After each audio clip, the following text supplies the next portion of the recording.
थांखिया बेनो जिहेतु जों नुबोगासिनो गोबाव समनिफ्रायनो बिपिएफनि जायफोर दैदेनगिरिफोर बिसोर बुंगासिनो बिपिएफआव हाबनाय लोगो लोगो स्करपिअ मोनो गारि मोनो बलेर' मोनो दा बिसोरनि थांखिया समाज सिबिनाय रायजो सिबिनाय समाजनि खामानि नङा थ' बिसोरनि बेबायदि खामानिखौ नुनानै दिनै आं इउपिपिएलआव गावनि गोसो जानानै दिनै जयनिं जाफैबाय आरो इउपिपिएलआव हाबनानै आंनि थांखिया बेनो समाजनि खामानि मावनाय रायजोनि मोजां खामानि मावनाय बेफोर थांखि लानानै दिनै आङो इउपिपिएलआव गावनि गोसोजोंनो हाबफैबाय। नोंथाङा दानि एसे फंनैसो खोथा बुंबाय बिपिएफनि माखासे आदर्शखौ मोजां मोनाखैब्ला बै बिपिएफ लाइमोननि दैदेनखौ मोजां मोनाखै मानि थाखाय मोजां मोनाखै?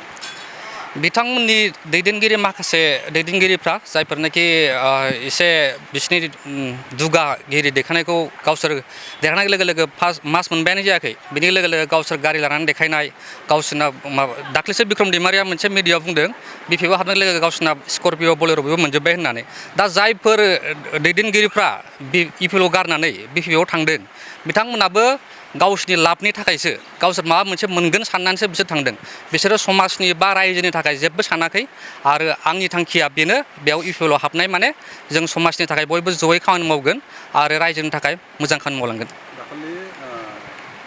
5 दाननि गेजेराव बिपिएफ बोलोआ लाइमोनफोरा 100 कोटि रां बाहायनानै गावसोरनि न'खरनि मानसिफोरनो होनायखौ जों नुनो मोनो नाथाय माखासेया मोनाखै मा फोरमायगोन आरो माबोरै जाजानो लुबैयो नोंथाङा? बे खेथ्रआथ' सैथो मानो होनोब्लाथाय 100 बे जि रांनि माबा होदों बेयाव गावसिनि सोद्रोमा गावसिनि मेम्बार्स गावसिनि न'खरनि मानसियासो मोनगासिनो दङ जों साधारन बेक्ति हमनानै नायोबा जोंनि गामियावनो जोंनि ओनसोलावनो जायफोरनाखि जेनेरेल भटार्स जायफोरनाखि जेनेरेल पाब्लिक बिथांमोना थाइसेबो मोनाखै आरो बेफोरखौ नायोबा गामि गामियाव गावसिनि मेम्बार्सनि मानसि गावसिनि लाइमोनफोरनि मानसि जायफोर गावसोर ओंखारफायो बिसोरल' मोनदों गथा गथा गावसोरनि नाम्बारखौल' बिसोर बासिनानै होदों पाब्लिकनि जेबो मुलाम्फा गैया। लाइमोनखौ माबायदि सांग्रां जानो लुबैयो? लाइमोनखौ आं बेखौनो सांग्रां जानो लुबैयो जाहाथे रावनिबो गोदै रावाव बा बिदि गोजावनो नाङा मानो होनोब्लाथाय बयहाबो दा साननो हानाय केपासिटि दंसै बयहाबो गावबा गाव बुजिनो हानाय मोनसे माबा केपासिटि दंसै बेखायनो जायजों मेजोंनो खोथा जाय बे गोदै गोदै राव गोदै गोदै फुस्लिटाव जाहाथे गोजावा जेबो गोनो गोथो जानाङा मानो होनोब्लाथाय जोंना इउपिपिएल सरकारा गैयाब्लाबो दिनै बे आसाम एमएलए इलेक्सनाव जों बांसिन नाम्बार लानानै देरहानो थांगासिनो दङ आरो बेखौ समजों लोगोसे बोथोरजों लोगोसे नुलांगोन बेनोसै। फैबाय थानाय नैबे दानि भटखौ लानानै नोंथाङा इउपिपिएलआव जयेन जाबाय माबायदि खामानि मावनो गोसो दं? आंनि मेन उद्देश्य इउपिपिएलआव जयेन जानायनि मेन उद्देश्यआनो जादों आं सिगाङाव बुंखाबाय रायजो राजानि मोजां खामानि मावनाय समाज सिबिनाय जाहाथे जोंनि बे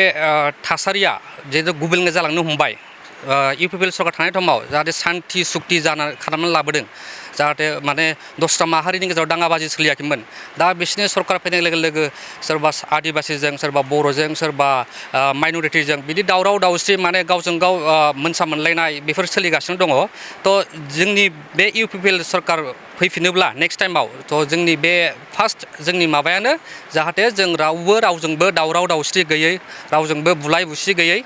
बे बुस्थुखौ जों मेनटेन खालामनानै सोलिलांगोन।